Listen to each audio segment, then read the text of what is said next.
ఎలాగ మృతము అలాగే క్రియలు లేని విశ్వాసము మృతం అనగా శవం అంటున్నాడు. అంటే పాపం మనలో ప్రవేశిస్తే ఏమి లేనట్టు, ఏమండి, సత్క్రియలు లేనట్టు. సత్క్రియలు మనలో లేకపోతే మనం ఏమైనట్టు, చచ్చిపోయినట్టు దేవుని దృష్టిలో. అంటే పాపం మనలో ప్రవేశిస్తే, దేవుని వల్ల పాపం మనలో ప్రవేశిస్తే మనం దేవుని దృష్టిలో చనిపోయినట్టు. అంటే బాప్తిజం తీసుకొని మనం దేవునిలో బ్రతికించబడ్డాం.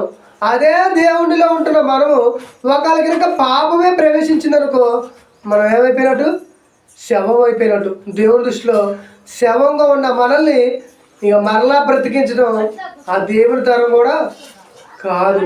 కాబట్టి మనమంతా దేవుని యొక్క సన్నిధానంలో నిత్యము బ్రతకాలి అంటే, పాపం మనలో ప్రవేశించకుండా ఉండాలి అంటే ఇదిగో దేవుని యొక్క వాక్యం ఎప్పుడు వింటూనే ఉండాలి. ఆ వాక్యం మనల్ని దేవుని దగ్గరికి నడిపిస్తుంది. ఇంకేమంటున్నాడు,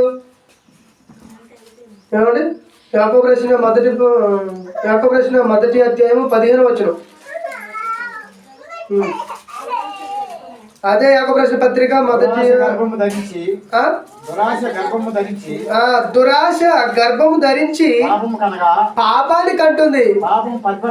పాపం అనేది పరిపక్వం అయిపోయి మరణాన్ని కంటుందంట. చూసారండి, దురాశ కూడా ఒక పాపం రూపంలో వస్తుంది మనలోకి. దురాశ అంటే ఏమంటే ఇప్పుడు మనం ఒక 100 రూపాయలు సంపాదించినండి, ఈ 100 రూపాయలకి ఇంకొక 200 సంపాదించాలనే దురాశ మనలో పుట్టి దాన్ని ఏం చేస్తున్నాం అంటే ఏదో ఒక పాలసీ రూపంలో కట్టుకొని అది సంపాదించుకోవాలనుకుంటాం. అది ఏమైపోయిందంటే దురాశగా మారి ఆ డబ్బు సంపాదన కోసం మనం కూడా తప్పు మార్గంలో నడవాల్సి వస్తుంది. ఆ సమయంలో ఈ దురాశగా ప్రవేశించిన ఈ పాపం అది పెద్దదిగా మారిపోయి పాపంగా మారిపోయి చివరికి ఏమైందంటే మరణాన్ని దారితీస్తుంది. అంటే ఇప్పుడు దేవుని వల్ల మరణం అనేది మనలోనికి తీసుకొస్తుందంట పాపం. చూసారండి ఎన్ని విధాలుగా మనం మాట్లాడుకున్నాం పాపం వలన. పాపం ఎంత భయంకరమైనదో, ఏమండి, దాని నుండి మనం దూరం కావాలి అంటే, దాని నుండి మనం మరి దూరంగా బతకాలి అంటే దేవుని దగ్గరికి మనము రావాలి. దేవుని యొక్క పనులు మనం నిత్యము చేస్తూ ఉండాలి. అలా దేవుని యొక్క పనులు చేయాలనే మీకు ఈరోజు ఈ యొక్క మరి మాటలు మీకు తెలియజేస్తున్నాను. ఇప్పుడు నేను దేవుని ద్వారా బైబిల్లో ఎంతోమంది భక్తులు ఉన్నారు, మనకి తెలుసు. వాళ్ళందరూ దేవుని పనిలో బ్రతికిన వాళ్ళే, అయినా కానీ వాళ్ళలో ఏం ప్రవేశించిందో తెలుసా, పాపం ప్రవేశించింది. ఒక అబ్రహాం గారే కానీ, ఒక దావీదు గారే కానీ, ఏమంటే ఒక సంసోను గారే కానీ, ఒక సొలొమోను గారు కానీ చూడండి, ఆయనకున్న జ్ఞానము మనకుందండి. సొలొమోను గారు కూడా ఆ కాలంలో మహాజ్ఞాని, అంతటి జ్ఞాని అయిన ఆయనలో కూడా పాపం ఏ విధంగా ప్రవేశించిందో మనకు తెలుసు.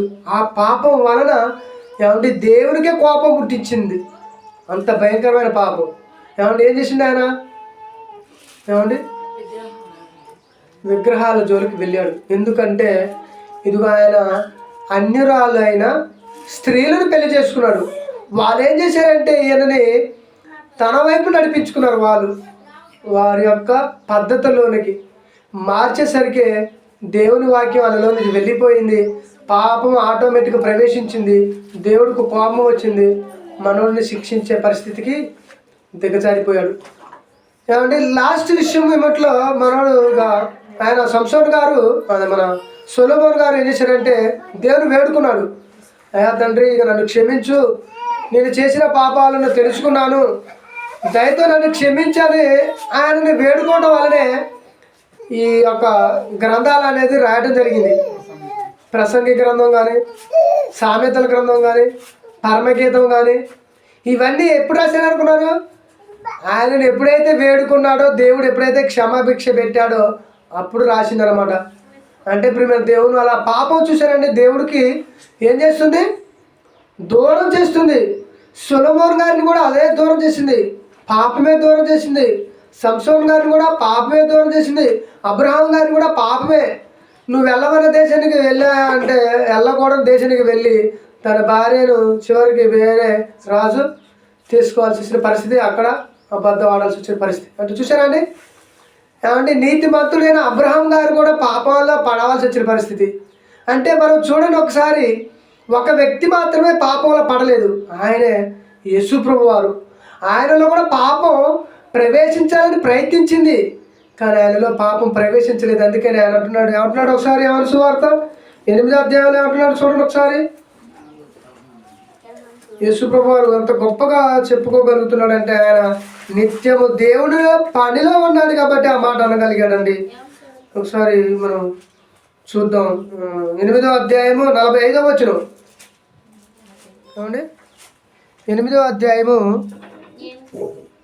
యోహాను సువార్త 8వ అధ్యాయము, నేను సత్యాన్ని చెబుతున్నాను కానీ గనుక మీరు నన్ను నమ్మరు.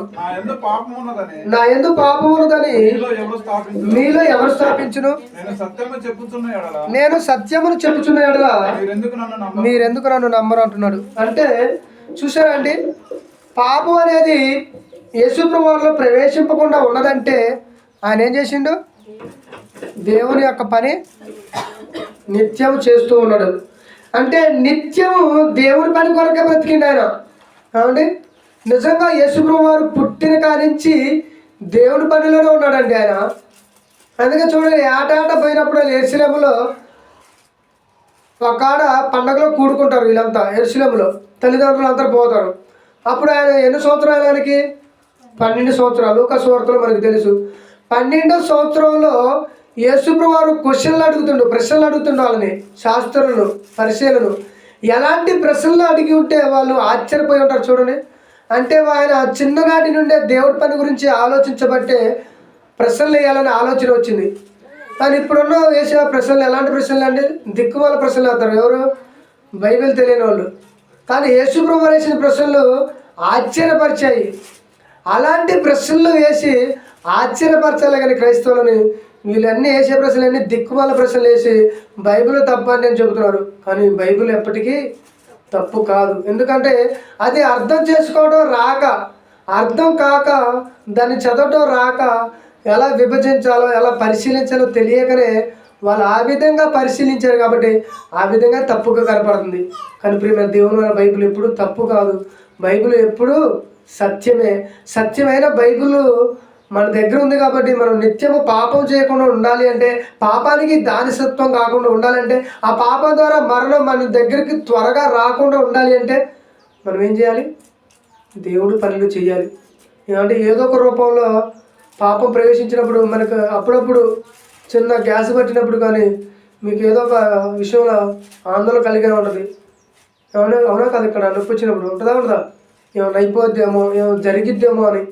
అంటే ప్రియమైన దేవుని వలన పాపం ప్రవేశించినప్పుడు మనకు వచ్చే ఆ భయాన్ని బట్టి మరణించుతామేమో, మరణిస్తే మన పరిస్థితి ఏంటి అనేది మనకు కలుగుతుంది.